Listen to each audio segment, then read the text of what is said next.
So hang tight with us. We'll be right here, in just a minute here. Let's get everything kind of situated here as part of the pre-show. Thanks for joining us today.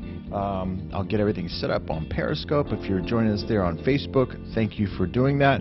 And like our Facebook page and share with your friends and family. We'd appreciate that. We are live here, Stefan, so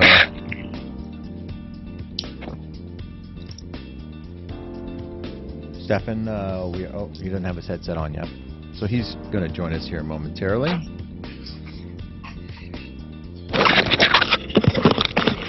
Oh, whoa, hey! We are live too, buddy. All right, no bad words. No bad swear words. No swear words. Okay. It's Monday. It's Monday. So I'll save my Andrew Dice Clay impression for a different time. Oh, hey. Let's see here. We're gonna do Monday news.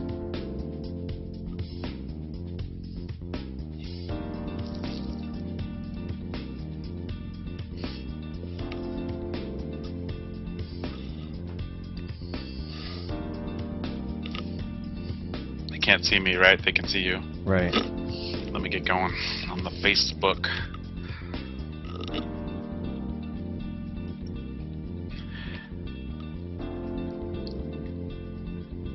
And I know I'm kind of just spacing out here. It looks like I'm spacing out, but I'm actually doing this Periscope here. Okay.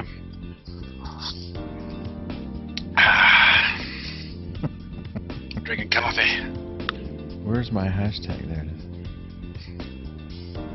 That's it. That should be a song. That's a country song.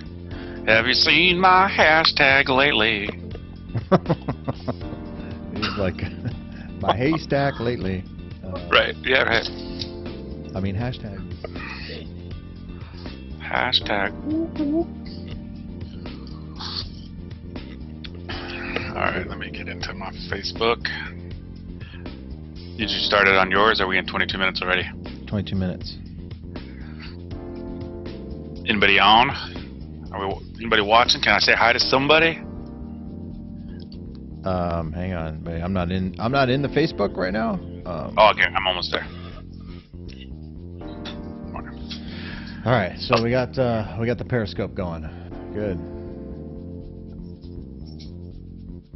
And a shout out here to Craigslist East Valley Craigslist.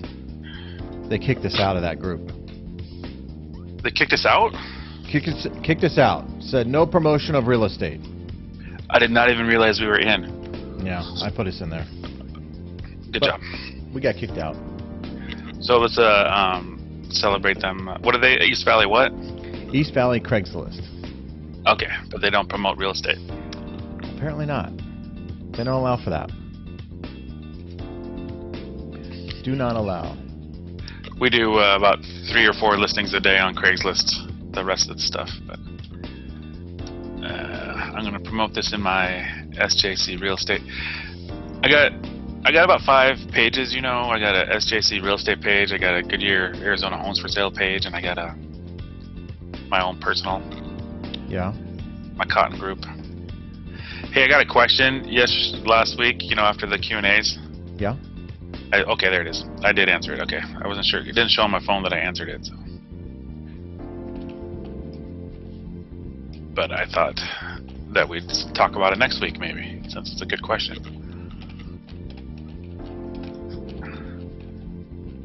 Let's go share.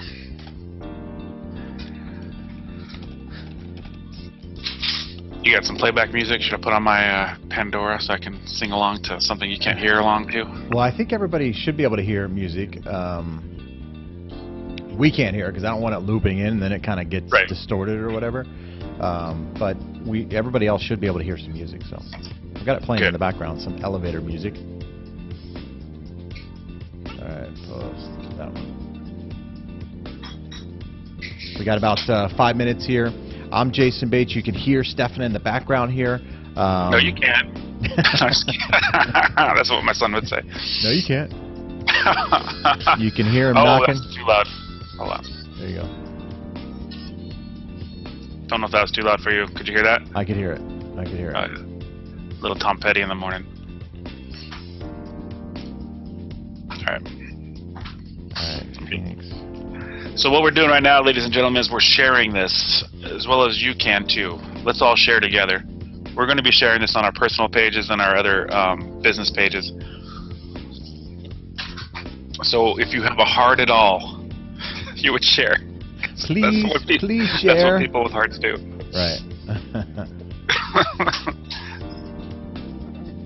Today we're going to be talking about newsmakers. Yes, news, top news. And there was a lot of news last week, right? Kind of news, but not really real estate news, but some news nonetheless. We'll talk about that a little bit. The song that's in my ear is that You Don't Know How It Feels to Be Me by Tom Petty. Let me run with you tonight. Oh, I'm doing the wrong verse. Plus I'm doing it way high. There you are. It's the one with the harmonica. Alright, I shared one. You're slow because I'm on my 5th one here. We're almost ready to rock here. My goodness, you're way ahead of me. Show off.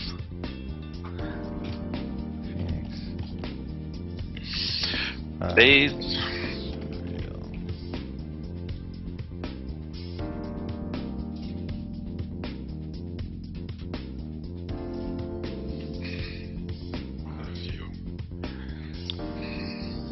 Okay, last one I'm sharing and then I'm done. Hello everyone on Periscope. Thank you for joining us. Hey, follow me on Periscope. Follow Stefan on Twitter. We'll put our handles up here in a minute as we get started. Sorry, every time you hear me do that, guys, that's me taking a sip of my lovely coffee.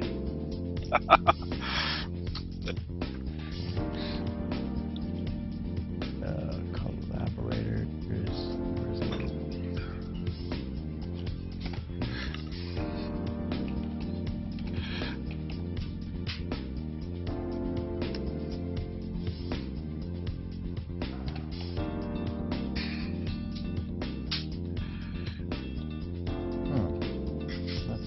Arizona.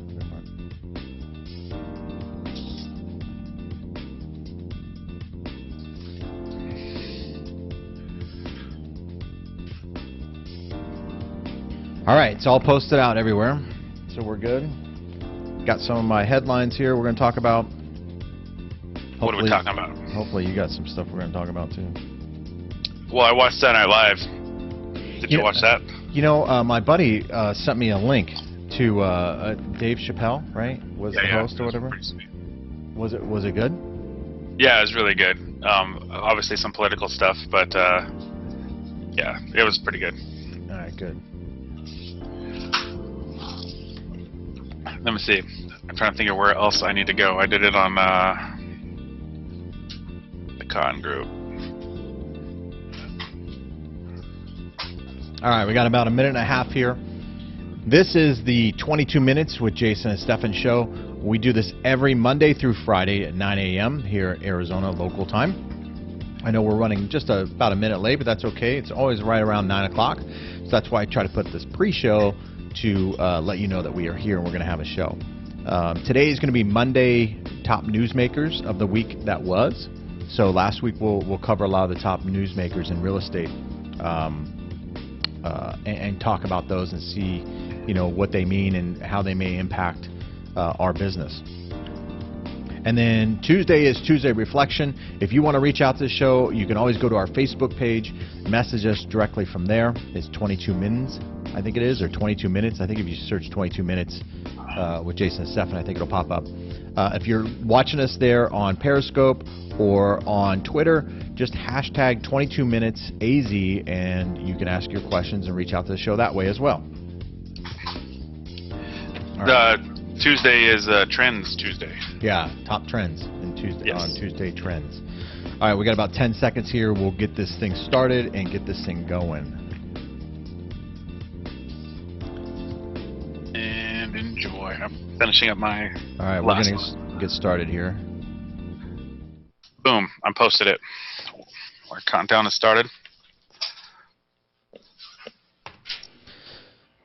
All right, hello everyone, and welcome to this episode of 22 Minutes with Jayson and Stefan Cotton. I am Jayson Bates, and this is Stefan Cotton of the Cotton Group, right there. And I zoomed in on you. Oh, you did? That's Yeah, funny. I did. It was perfect timing. Perfect timing. And we are right here. I'm a lender here in Arizona, Phoenix, Arizona in particular. Stefan is a realtor right here in Phoenix, Arizona. And we are trying to bring you information that you can use when you're looking to buy, sell, or refinance a property here in Arizona. So if you're looking to do any of those things, please reach out to us. We'd love the opportunity to earn your business. All right. So how was your weekend? Oh, it was really good.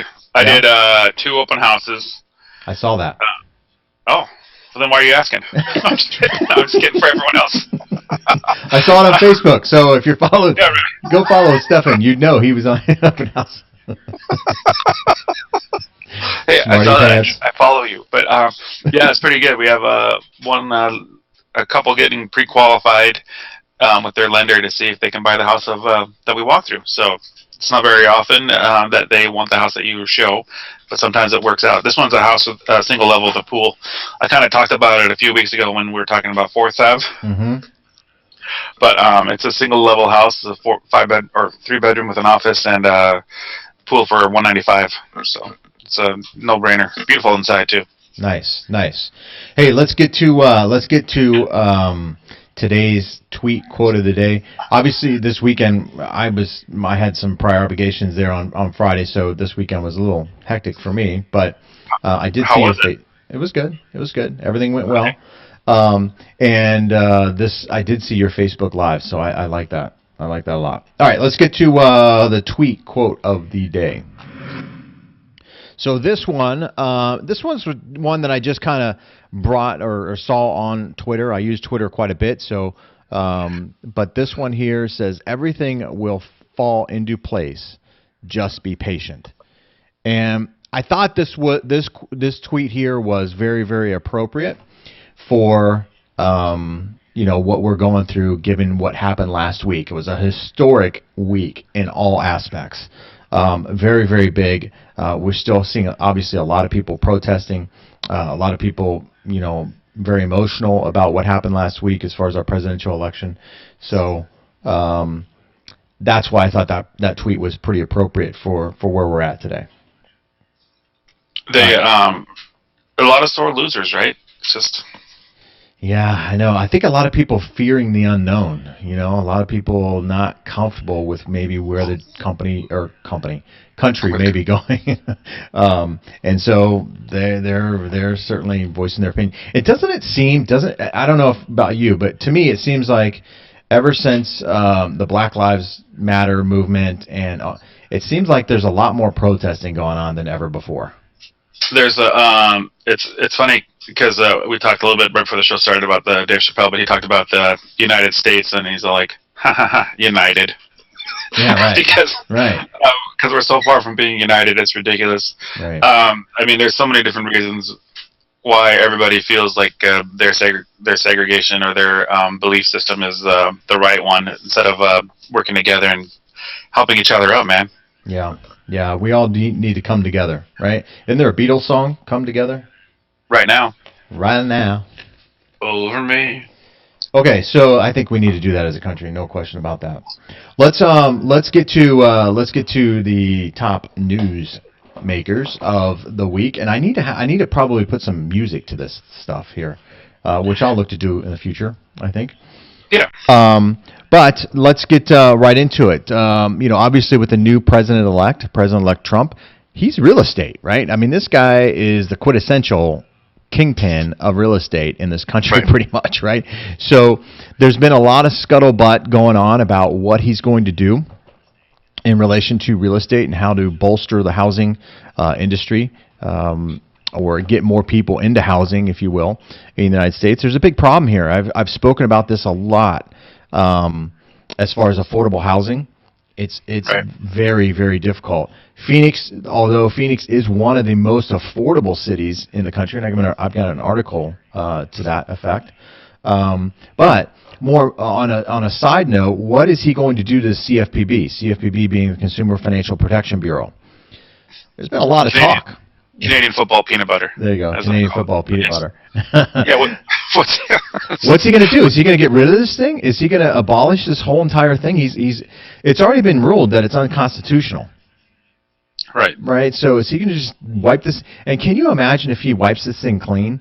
How much legislation and stuff, how much work went into making this Dodd-Frank Financial Reform Act, the CFPB, and all these other things? Wiping that clean and starting from fresh?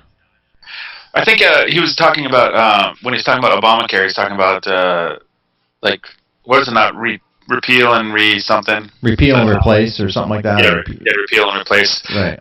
Where he takes the good of the Obamacare and then replace the bad stuff, right? You repeal the bad stuff and you replace it with more good stuff because there's some good aspects with it and there's some bad aspects. And I think probably with the Dodd-Frank and the CFPB, he'll hopefully do something similar. Like, hey, this part was good about it, and let's replace the stuff that isn't. But yeah, there are some good things about it. The CFPB being kind of at the president's backing is not necessarily a good thing. There's no oversight of the CFPB, and there's been some inconsistencies with the CFPB, which has held back a lot of lenders from extending credit to buyers, which then holds back housing.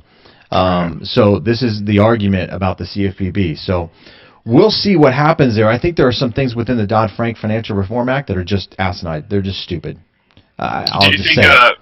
Do you think President-elect Trump is pro-home ownership, or do you think he's pro-landlord?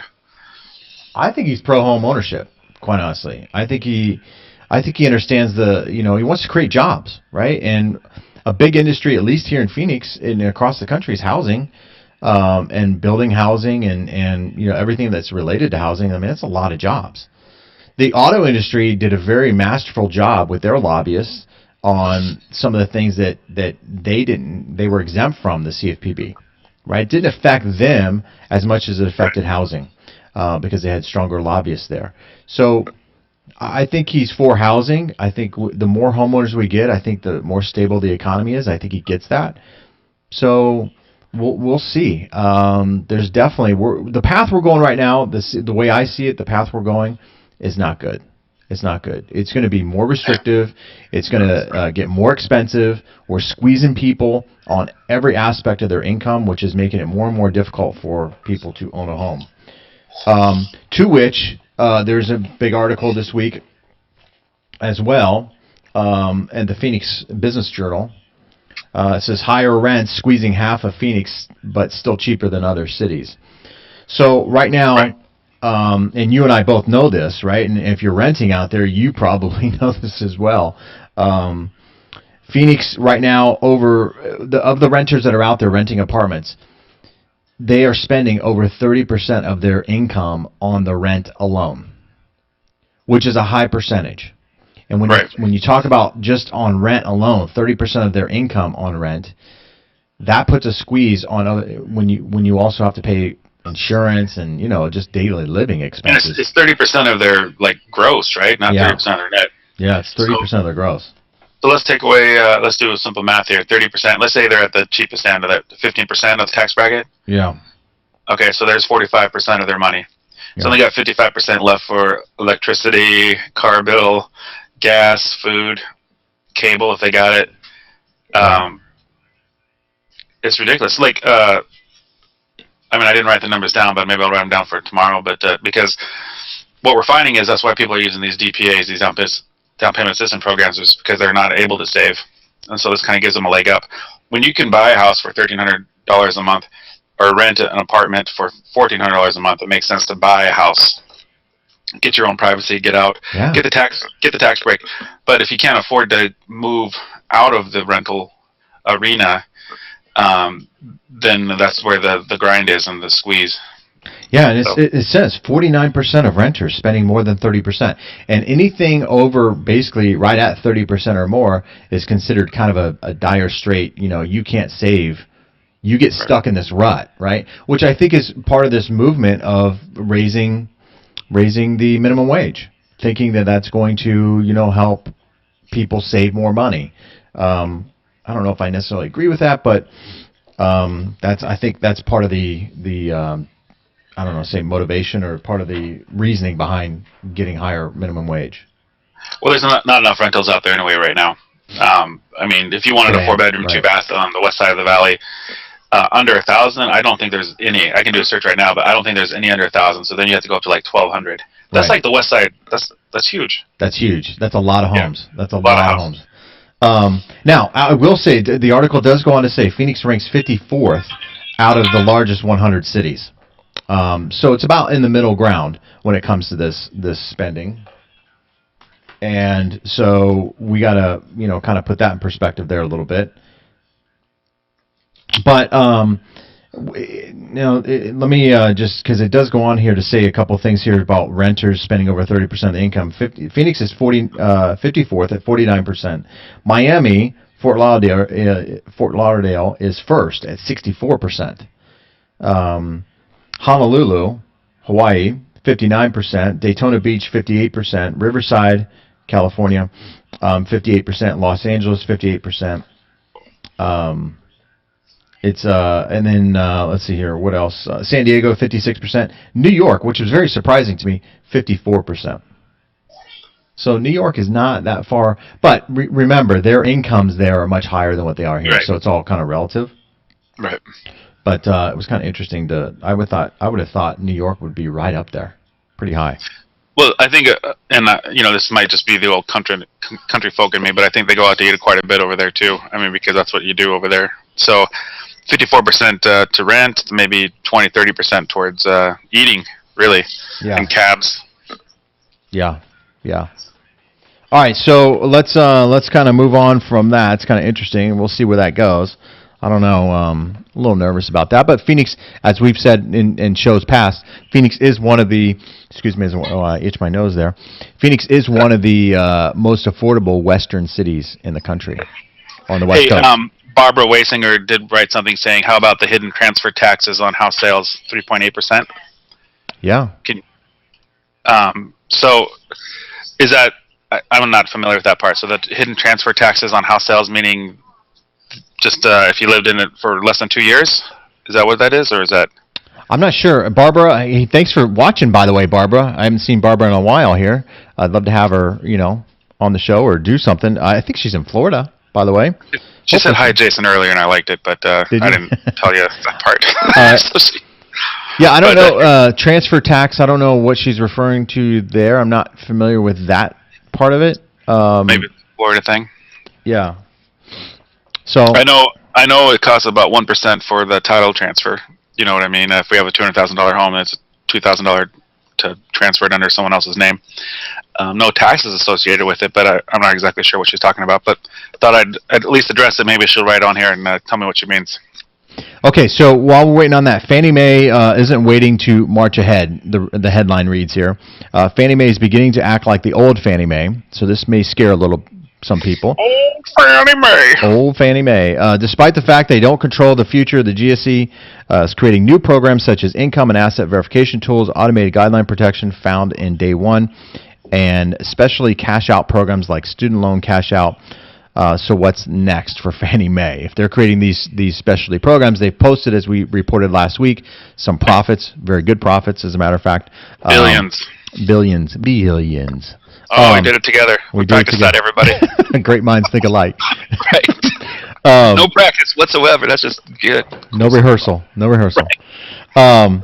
So we'll see what happens with Fannie Mae. Is that going to be a good thing? Is that going to be a bad thing? Are we heading down the path that got us to this point to begin with this high regulation? I don't know. I think some of the technology that's out there. Fannie Mae announced this about 6 months ago that they were going to start allowing lenders to pull directly from the IRS pay stubs. So long as the employer reported pay stubs and taxes, right, we could pull that stuff automatically through technology, which is pretty cool because that means the consumer doesn't have to provide their left arm and right leg and all wisdom teeth to get a loan, which is part of the complaint about home buying, right? One of the barriers. There's just too much that needs to be provided. And the paperwork is about this big. Like yeah. In fact, we have to go do a closing after this here, but that's how much you have to sign when you do a loan. Now, is that the 4506T form you think that allows for them to just draw it from the IRS? Because I know we do that 4506T form like 2 or 3 times. Yeah, the 4506T. They haven't announced how that's going to be pulled because on the 4506T there is nothing that says pay stubs. But I think there's going to be a separate website, or I think it's going to be done. I have heard that DU, or DO, Desktop Originator, Desktop Underwriting, will pull it from their records somehow through when you run it through automated underwriting engine, will verify the income that way. So I don't know. We'll see. Technology is certainly moving our industry in a big way. I think this would be a good thing. Although when somebody gets a pay raise, if the employer doesn't put the pay raise in immediately, could that, are there workarounds, I guess, for lack of a better way of putting it. Probably a letter from the employer saying that they got it or something. Right. It'll work when it for the people that haven't gotten a raise for a bit. Right. Okay. Wells Fargo's still in the news, right? can't get away from these guys. I did see that they're starting a campaign out there right now as a PR move to, reassure their clients. So obviously they're hurting. I've seen it here locally. I don't know if you've seen it on TV or not, but that they're reassuring their audience that, hey, we're doing everything we can to correct the situation. We recognize our mistake. Our bad. Yeah. The residential, it says here, the Residential Mortgage-Backed Securities Working Group, the Financial Fund Enforcement Task Force, which includes officials from the Justice Department and the SEC, have raised potential theories of liability surrounding the bank's handling of residential mortgages. And I don't know what this is, FIRREA in particular. Not sure what that acronym stands for there in the banking world, but bottom line is they're getting scrutinized still pretty heavily, even though they're kind of out of the mainstream news media. The back end, they're still getting hit pretty heavily. The ripple effect or the butterfly effect, or even I was at my bank, which is Chase, and they said they couldn't do something on account of what Wells Fargo did. Right. And I don't even know what I wanted. I think of checks. But I mean, I thought the checks. It was something with the checks, like, oh, we can't do this on the checks because of what happened with Wells Fargo. So it's just interesting. I don't know. Yeah. Here's one that Barbara in particular, if she's still watching out there in Florida, I think would hit home with them. Not so much here in Phoenix per se, although we have a few of these. The FHA condo rule. It's not doing exactly what everybody anticipated that it may. Congress sent out a very clear message to FHA that they needed to loosen their condo rules. FHA said okay, and this is where they were going to start allowing spot approvals and things like that. But put a lot of hoops condo buyers still have to jump through in place. They did lower the owner-occupant ratio from 50 to 35%, so no longer does that have to be at 50% owner-occupied as a project. It has to be 35%.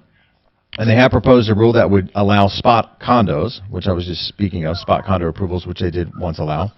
But they are requiring low occupancy rate condos to document the project has 20% financial reserves and that no more than 10% of the units are in arrears on HOA dues. Associations must provide 3 years of acceptable financial documentation as a review as well. So on a new development, that could be problematic. Well, at that point, there is no occupancy anyway. I mean, I think, problematic because they want that track record. But I think if they have just start going with owner only, no rentals, right? Then it won't be an issue from the get-go. The problem we had was 5 years ago, you could pick up a condo here for like 30, 40, 50K. So a lot of investors were buying it, covering their HOA costs, because that's what the expensive part of what the condo is anyway, $200, $300 a month, and renting them out. And there was no guidelines against, nobody telling them they can't. Right. Hopefully, with the prices where they're at, as I would like to see a lot of the investors cash out right now. Yeah. Allow the first-time home buyer the opportunity to buy a condo. Hey, we had a couple more people say good morning. Ray and Mark Westfall. So. Hey, Mark, how you doing? Thanks for joining us today, and Ray, thank you for joining us. Really appreciate that. Name dropper. Yeah, thank you very much for watching. Appreciate that. Share with your friends and family. And certainly if you're looking to purchase, refinance, or buy, sell, whatever, we'd love the opportunity to earn your business right here in Phoenix. Hey, last thing here, we were just speaking of this, right? who needs all these duplicate docs, right? So this is very interesting. And I've been asking this from lenders, I can't tell you how long, and they just say, we need it. We need it. And it's like, well, why do you need it? And I'll explain here in a minute. Nobody can give me the why. We get tax returns and insist that borrowers sign them when they actually filed with the IRS through transcripts. Most lenders are still asking for bank statements when that information is available through an online service. I've had lenders insist on standard VOE for FHA when we have had very complete one through the work number, which a work number is a third-party verification of employment deal. The good news is that some lenders are waking up. Several wholesale lenders are adopting Fannie Mae's DU validation service aimed at avoiding duplicate documentation. But that is only for conventional loans. I'm certain there are some grumpy old FHA review underwriters at the HOCs who will think this is awful because they want to compare multiple documents. But they are about to be unneeded. Technology is remaking the mortgage industry, and FHA will have to move forward as well. So we're just speaking of that, right? You just mentioned that 4506Ts. If we're getting that, why are we asking for tax returns? Right. I always wonder that. I don't understand it. Why do you have to sign it twice? I mean, it's the same. Then we ask for W-2s when I can get W-2s from the transcripts. Right. I don't get it. Now, there is an expense with that, right? There is an expense with that and getting that from the lender. But as a matter of convenience, I think if we didn't have to ask for all this documentation from the lenders or the borrowers, it would make life a little bit easier. Plus, I have a client right now that's just getting qualified. And she's worried about the identity theft. That's an issue. Just to have all these different copies of papers out. Yeah. Now, most lenders are secure, for the most part, but if you ask for the same document twice, that makes them worry, where to go the first time. Who has it, and are they going to take advantage of my identity or whatever? Absolutely. Well, we're out of time now for this episode, so I know we didn't cover all the topics. Big week last week, obviously. We'll see what happens. Be calm out there. Don't everybody panic about what's going to happen. I think it's going to be a good thing for the housing industry as a general rule. Right. So just be patient. There's a lot on his plate right now. A ton. As long as our president isn't trying to squeeze us out so he can buy up all of them. I always said his platform should be everybody gets a job, and how he ensures that is he builds a casino in every town. Come work for me. Trump USA. Yeah. All right, well, this is it for today's episode, so thank you very much for joining us. Please like and share our Facebook page, and if you're looking to buy, sell, or refinance here in Arizona, we certainly would love the opportunity to earn your business, so please reach out to us. Until tomorrow, this time, 9 a.m., same bat channel, same everything. Yep, nothing's changed. Yeah. Good old stuff. Hey, before we go, Barbara did write yes, and I can't remember what questions we asked her, but she responded with yes. Transfer tax? Is that in the sale? Yeah, we asked her if it was a Florida thing, and I think maybe that's what it was. Yes for. Maybe it's a Florida thing. So, all right, well, thanks for watching, Barbara. Really appreciate you, and I'll probably call you. Love to catch up with you. All right, see you, everyone. Bye-bye. All right, bye, everybody.